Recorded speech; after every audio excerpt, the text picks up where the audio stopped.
그 옛날에 교육 방식은 학교에서도 그렇고요, 가정에서도 자녀를 양육할 때는 꾸지람이 많았습니다. 내가 학교에서 선생님에게 매를 맞고 왔어요. 오늘 선생님에게 매 맞았어요. 그럼 요즘 부모님은 왜 때렸는데 하고, 선생님 너를 왜 때렸는데 하고 선생님을 이제 책망하죠. 그런데 옛날 부모님은 어이구 네가 잘못했으니까 매를 맞았지, 얼마나 잘못했으면 매를 맞았냐고 자녀들을 혼을 내는 거죠. 교회에서 젊은 집사가 시험에 들어가지고 권사님이나 또 교회 어른들 찾아가서 권사님 이것 때문에 힘들어요. 그러면 네가 기도를 안 하니까 그렇지, 기도를 해야지, 기도를. 이런 식이었죠 옛날에는.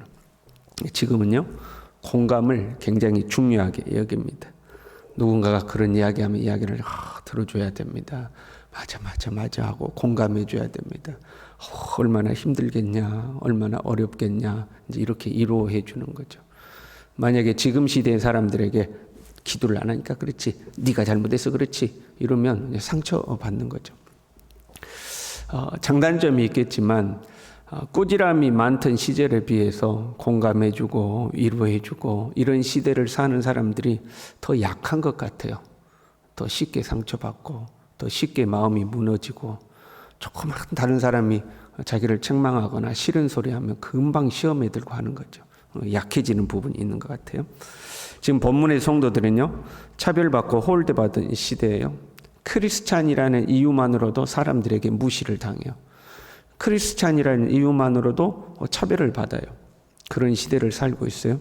거기다가 로마에서부터 시작한 대박해가 점점 찾아오고 있는 거죠. 소문이 아주 흉흉한 소문이 돌고 있던 시절이에요. 사람들이 두려워하고 염려하고 걱정이 많아요. 그러면 어떻게 해야 돼요? 그래, 얼마나 걱정이 되니, 얼마나 두렵니, 얼마나 염려가 되니. 그러나 걱정하지 마. 하나님이 다 도와주실 거야. 평안하게 하실 거야. 형통하게 하실 거야. 뭐 이렇게 이루어야 되지 않겠어요? 그런데 3절에 이렇게 말씀했었죠. 우리에게는 산 소망이 있다. 썩지 않고 더럽지 않고 쇠하지 아니하는 유업이 기다리고 있다. 여러분, 좋은 말씀인 것 같죠? 그러나 사실 무서운 말씀이에요. 죽으면 그만 아니냐, 그런 말씀이잖아요. 이 땅이 전부 아니야. 우리는 하늘에 상급이 있어. 그러니까 고난이 오더라도 어떻게 해라? 죽을 각오해. 죽을 각오해야 된다. 죽으면 천국인데 뭘 두려워하느냐, 그런 말이거든요. 사실은 이제 무서운 말씀인 거죠. 그리고 오늘 본문 13절에요.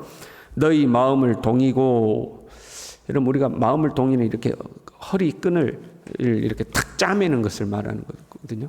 옛날에 옷이 좀 이렇게 펄렁펄렁 할 때에 탁 옷을 짜매는 걸 말해요. 어느 때 옷을 탁 짜매죠?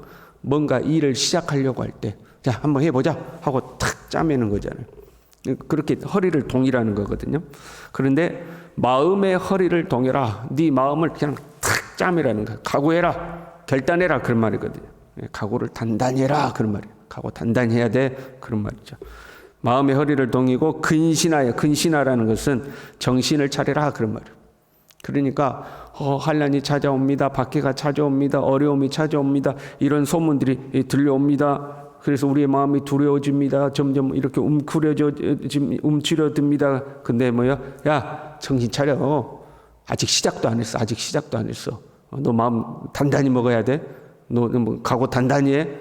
이제 시작이야. 마음 단단히 먹어. 그런 말이거든요. 어떤 성도가 삶이 힘들어가지고 저를 찾아왔어요. 그래서 목사님 힘들어 죽겠어요. 이것도 힘들고 저것도 힘들고 힘들어 죽겠어요. 그럼 제가 뭐라고 그래야 돼요? 얼마나 힘드십니까? 같이 기도합시다. 기도하면 하나님이 도와주실 겁니다. 뭐 이렇게 이야기해야 되는데, 뭐 그 정도로 그래야 아직 멀었어요. 마음 단단히 먹으세요. 이렇게 이야기하는 거예요. 뭐 그 정도로 힘들어요. 아직 시작도 안 했어. 시작도. 마음 단단히 먹으셔야 돼. 그렇게 이야기하는 거죠. 그럼 여러분 시험 들지 않겠어요? 지금 그렇게 이야기하고 있어요. 그리고 계속해서 이야기해요. 전에 너희가 알지 못할 때 따르던 너희 사욕을 본받지 말고, 예수님을 알기 전에는 너희가 너희의 욕심 따라 살았다는 거예요. 사욕, 네 개인의 욕심을 따라 산 거죠. 철저히 자기 중심으로 산 거예요. 그걸 우리는 타락이라고 부르는 거죠. 만약에 우리의 삶에 고난이 찾아와요. 그러면 우리는 본능적으로 자기를 보호하려고 하는 거죠. 그게 이 보호 본능이 있어요. 그냥 손가락으로 눈만 찌르려고 해도 눈을 탁 감는 것처럼 내 삶이 힘들고 어려워져요. 내가 신앙을 가졌다는 이유로 나에게 고난이 찾아와요. 그러면 우리는 우리를 보호하기 위해서 그 신앙을 버리려고 그러죠. 그게 이제 우리의 본능인 거죠. 그런데 생각해봐요. 우리에게 고난이 찾아왔어요. 누가 힘든 거예요? 내가 힘든 거예요. 철저히 우리는 나를 생각하거든요. 내가 힘들어 그런 거예요. 제가 어디 식당에 종업원으로 취업을 했다고 생각해봐요. 그래서 손님들이 오는데 장사가 너무 잘 되는 거예요. 그냥 의자에 한번 앉아있을 틈이 없어. 이제 좀 쉬어볼까 하면 또 손님이 오고, 이제 좀 쉬어볼까 하면 또 손님이 오고, 끊임없이 손님이 오는 거예요. 그럼 종업원인 제가 기뻐해요? 불평해요? 힘들어 죽겠네. 손님 좀 그만 오지. 짜증나. 뭐 그러지 않겠어요? 그런데 누구는 좋아해요? 누구는 입이 여기까지 걸려요? 사장님은 입이 여기까지 걸려가지고 너무너무 좋은 거야. 나는 힘들고 사장님은 기뻐하는 거죠. 내가 힘든 거죠. 나의 고난이 만약에 하나님을 기쁘시게 해요. 그러면 내가 고난당하고 있을 때 누구는 기뻐해요? 하나님은 기뻐하셔요. 그런데 누구는 불평해요? 나는 불평하는 거죠. 힘든 거예요. 그런데 가만 보니까 그 종업원 중에 그렇게 손님이 많이 오는데도 기쁨으로 일하는 사람이 있는 거예요. 그 사람은 누굴까요? 그 사람은 가족 중에 한 사람이에요. 그래서 이렇게 이야기해요. 너희가 순종하는 자식처럼, 너희가 순종하는 자식처럼 너는 자녀라는 거예요. 그러니까 이제는 네 개인의 욕심 따라가지 말라는 거죠. 네 개인의 욕심을 따라가지 말아라. 네 자신만을 생각하면 고난이 찾아오면 도망가고 싶은 거예요. 나 이 가게에서 더 이상 일 못하겠다. 좀 장사 안 되는 가게로 가야지. 근데 여러분, 내가 장사 안 되는 가게로 되면 어떻게 될까요? 가게로 가면 얼마 못 가서 종합은 안 쓰잖아요. 그러니까 우리가 하나님 앞에서 가족 같은 마음으로 하나님 중심으로 생각하면 내가 당하는 이 고난이 하나님을 기쁘시게 해드리는 거라면 고난을 피하지 않는 거죠. 그런데 내가 내 자신만을 생각하니까 나 힘들어 죽겠다고 고난을 피하는 거죠. 그리고 15절에요. 오직 너희를 부르신 거룩한 이처럼 너희도 모든 행실에 거룩한 자가 되라. 쉽게 말하면 너희 믿음 약해지지 말고 더 거룩해야 된다. 더 신앙생활 철저히 해야 된다. 고난이 찾아올 때에 믿음 때문에 고난이 찾아오니까 고난을 피하고 싶어서 믿음 버리는 것이 아니라 오히려 더 철저해야 된다. 오히려 더 거룩해야 된다는 거예요. 우리의 신앙생활이 갈수록 좀 허술해지죠. 우리는 이제 신앙생활 오래 하신 분들이니까 30년 전, 40년 전 신앙생활하고 지금 신앙생활하고 비교해 보면 지금 훨씬 편하죠. 그렇지 않습니까, 여러분? 과거의 신앙생활이 더 힘들었고 더 철저하게 했어요. 근데 세월이 지날수록 점점 신앙생활이 약간 허술해져요. 그런데도 힘들어하죠. 그런데도 신앙생활하기를 힘들어하죠. 그러면 앞으로 고난의 때가 찾아오면 신앙생활이 더 허술해질까요? 더 열심히 할까요? 우리가 코로나 경험해 봐서 알잖아요. 코로나가 찾아오니까 신앙생활이 다 허술해지잖아요. 앞으로 고난의 때가 찾아오면 신앙생활이 허술해지죠. 만약에 우리가 주님이 오시는 때를 안다면 1년 뒤에 예수님 오신대, 내년 이맘때 예수님 진짜 오신대, 주님의 계시가 정말로 왔어, 그래서 내년 이맘때 오신대 하고 우리가 분명히 알아요. 그러면 정신 바짝 차리고 신앙생활 하겠죠. 그런데 우리가 사는 세상 일이 그렇게 진행되지 않죠. 주님 오실 날은 아무도 몰라. 주님 오시기 직전까지 시집가고 장가가고 먹고 마시고 있었다고 그랬거든요. 노아의 때와 같다고 그랬어요. 사람들이 눈치를 못 채는 거예요. 주님 오실 때가 됐다는 걸 눈치를 못 채요. 똑같이 사는 거예요. 그러니까 신앙생활이 허술해지는 거거든요. 갈수록 신앙생활이 허술해져. 우리의 신앙이 점점 약해지고 있다는 것을 눈치채지 못하게 허술해지는 거거든요. 그러니까 그럴수록 네 믿음생활 똑바로 해야 돼. 더 경건하게 살아야 돼. 더 거룩하게 살아야 돼. 지금 그렇게 말씀하는 거죠. 지금 믿음의 길을 걷다가 힘들어해요. 예수님을 잘 따르기 위해서 힘들어하는 사람이에요. 근데 그 사람에게 지금 이렇게 이야기하는 거야. 정신 차려. 네 마음 단단히 먹어. 네 편한 것 쫓아가지 말고 하나님 기뻐하시는 것이 무엇인가 생각해.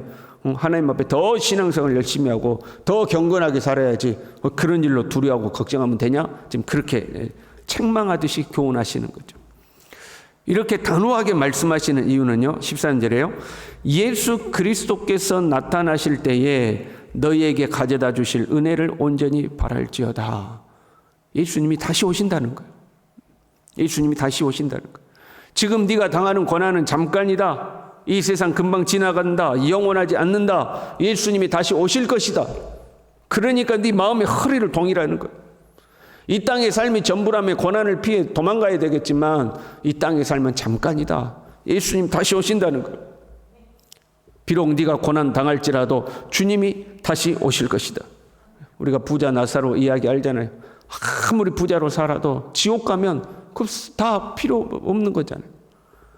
나사로처럼 힘들게 살았어도 천국 가면 되는 거잖아요. 주님 다시 오신다는 거죠.